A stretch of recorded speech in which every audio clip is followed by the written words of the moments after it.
Pode ser? Certeza que sim. No fim desta homenagem, para a qual apelo o máximo de respeito e de silêncio, no fim desta homenagem, iremos todos em desfile, portanto, em manifestação, até à Avenida dos Aliados. Agora um momento e vou passar a palavra à camarada Maria José Ribeiro, da União dos Resistentes Antifascistas Portugueses, que vai dar duas breves palavras. Um momento, por favor. Deve ter esta voz. Ela fala muito baixinho. Isto vai ser mais complicado porque eu não nasci com aquele desenho. Olha, amigos, eu estou aqui em nome da URAP para saudar os presentes pela força que demonstram em permanentemente e desde há 41 anos celebrarem com alegria, com confiança e com esperança no futuro melhor que Abril nos prometeu, a Revolução dos Cravos. A saudação é dirigida a todos aqueles que durante 50 anos lutaram, sofreram a prisão, perderam inclusivamente a própria vida para criar os alicerces que vieram permitir que Abril acontecesse. Queremos saudar também, nunca devemos esquecer, os jovens capitães de Abril então, que generosamente corporizaram o sonho que alimentou a luta de tanta gente durante quase meio século. Mas quero também, em nome da URAP, saudar os resistentes de hoje. 41 anos envolvidos sob a Revolução de Abril, houve aqueles que já existiam, eram crianças ainda, e que cresceram com liberdade e com as conquistas que a Revolução nos trouxe e que estão consagradas na Constituição da República, que porventura hoje, este ano também faz 40 anos. Esses resistentes já nascidos e todos aqueles que nasceram entretanto e que compreenderam o alcance da luta de tantos e dos outros todos que continuaram a Abril, que têm dado tudo de si para que, apesar dos governos que nos têm desgovernado terem feito autênticos atentados às conquistas da Revolução, aos direitos fundamentais conquistados como o trabalho, a saúde, a educação, a segurança social, o direito a ser feliz, quer na infância, na adolescência e na terceira idade, a esses que muitas vezes somos levados a pensar que os jovens que estão indiferentes, que não se interessam por nada, que não viveram esses tempos e, portanto, não são capazes de compreender qual é o papel de cada um neste percurso que estamos todos a fazer. E dia a dia há provas de contrário. Por isso, a nossa saudação para esses também, porque são esses que vão perseguir a luta e vão conseguir a concretização dos sonhos de que falei para os quais tanta gente contribuiu. Não vou alongar-me, porque quero passar a palavra ao amigo assistente antifascista, nosso companheiro no URAP, o João Fonseca, que nos vai continuar realmente na homenagem que respeitosamente teremos aqui.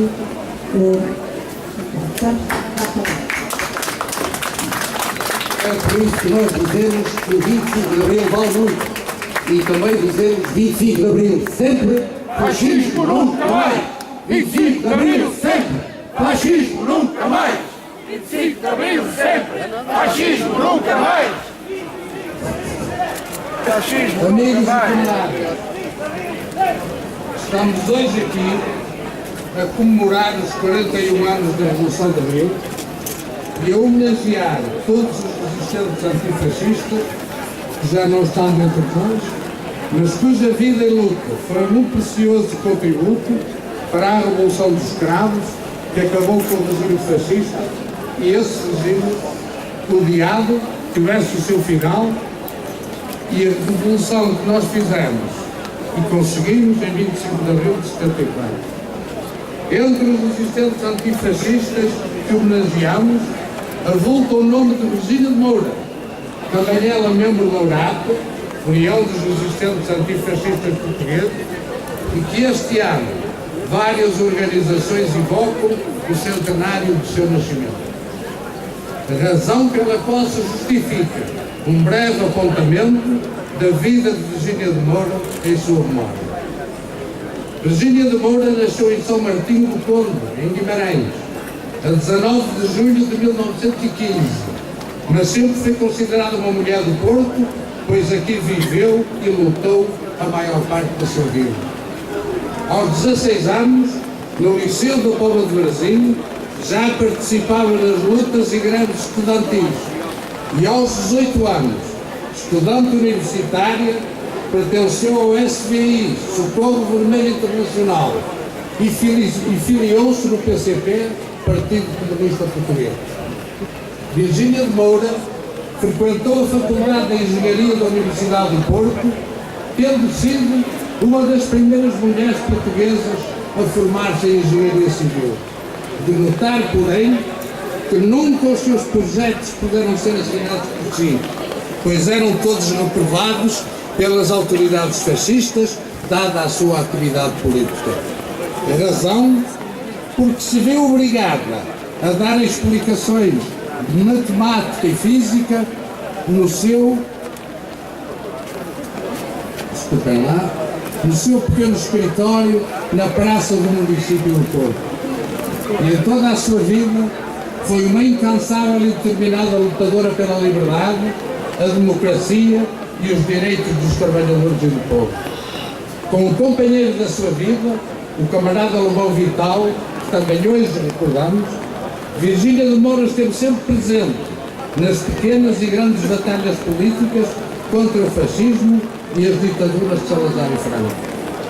Foi ativamente solidária com os revolucionários espanhóis perseguidos pelo franquismo durante a Guerra Civil Espanhola, e em Portugal pertenceu desde o início ao MUNAF, ao MUD, ao MND, assim como nas candidaturas da oposição democrática de Norton de Matos, Rui Luís Gomes, Arlindo Vicente e Humberto Delgado. Virgínia de Moura esteve sempre presente nas lutas pela paz, em defesa dos direitos e da dignidade das mulheres. Presa 16 vezes pela polícia política de Salazar, foi 3 vezes condenada nos tribunais plenários, foi torturada nas prisões fascistas, agredida selvaticamente algumas vezes nas ruas, nunca desistiu ou recuou nas suas convicções e atividades políticas, continuando sempre ao lado do povo e dos trabalhadores nas suas lutas por melhores condições de vida, pelas liberdades e contra o fascismo. Os trabalhadores sempre a trataram com respeito e carinho, principalmente as mulheres trabalhadoras da nossa cidade, para quem Virgínia de Moura era sempre a senhora engenheira. E por quem, por exemplo, as vendedeiras de Bolhão atreveram-se a fazer uma greve em dezembro de 1949 e, em manifestação, exigiram publicamente a libertação de Virgínia de Moura, nessa altura presa por pertencer ao Movimento Nacional Democrático.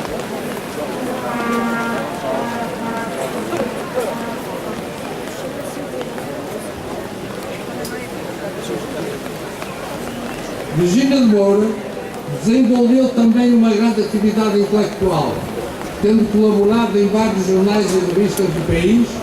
Foi um dos fundadores da revista Sol Nascente, onde escreveu vários artigos sobre a situação da mulher portuguesa, usando o pseudónimo de Maria Selma. Foi editor e conferencista, com Maria Lamas, Teixeira de Pascoais, Maria Isabel Aguinho Inglês e outros. Foi ela, em abril de 1973, que encerrou o 3º Congresso Republicano de Aveiro. Virgínia de Moura teve uma atividade notável na Revolução de Abril, no desmantelamento do regime fascista, na consolidação do processo revolucionário, assim como no reforço da Aliança Povo-RFA. Recorde-se, por exemplo, que no dia 26 de Abril estava com o povo à porta da PIL, ali, exigindo a libertação dos presos políticos e a detenção dos presos, o que foi conseguido e anunciado naquela varanda, por ela e pelos militares do MFA. Virgínia de Moura esteve sempre presente nos protestos e nas lutas contra os golpes contra-revolucionários e contra as medidas anti-abril dos governos reacionários. O seu percurso de vida e o seu prestígio são reconhecidos em boa parte do país pelo povo, pelos trabalhadores e por algumas entidades públicas. Várias vezes foi condecorado e foi distinguida pelo Presidente da República em 1985 com a Ordem da Liberdade. Em algumas localidades do país, ruas e escolas têm o seu nome. Virgínia de Moura faleceu a 19 de abril de 1998 e o seu funeral constituiu uma grande manifestação de reconhecimento e apreço pelo seu percurso de vida, pelo seu papel de lutadora, de democrata e antifascista. Amigos e camaradas, esta homenagem aos resistentes antifascistas e a evocação de Virgínia de Moura, cujas vidas e exemplos de luta hoje celebramos, não tem somente como objetivo recordar o passado, mas dá-la a conhecer às novas gerações e alertá-las para a necessidade de prosseguimento das lutas, hoje numa situação mais séria, mas sempre em defesa do povo, dos direitos dos trabalhadores, das liberdades e de Portugal. Sim, é necessário prosseguir a luta em defesa da Bahia. É urgente unir todos os esforços de vontade no sentido de alterar o rumo desastroso para onde estão a conduzir o nosso país.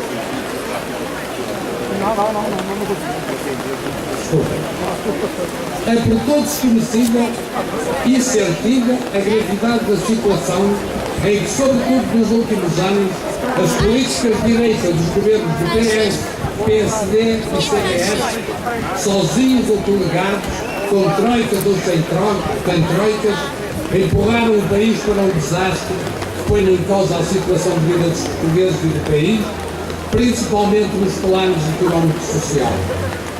São os incentivos à imigração, é a vida cara e o aumento constante dos impostos, são os despedimentos e o desemprego, é o desmantelamento dos sistemas de saúde, da educação, da proteção das crianças e dos idosos. Políticas como são as privatizações, o alastramento da miséria, as desigualdades no rendimento das populações, a corrupção sem limites, nem castigo, etc, etc. E pasme, é notícia recente que o PS, o PSD e o CDS querem criar uma nova censura prévia aos órgãos de comunicação social no que respeita à cobertura informativa dos próximos atos eleitorais. Mas permitiu-me agora duas reflexões muito curtas sobre esta questão em nome pessoal. Logo que estas notícias foram conhecidas e começaram a haver protestos de vários quadrantes da sociedade portuguesa e até em jornais europeus,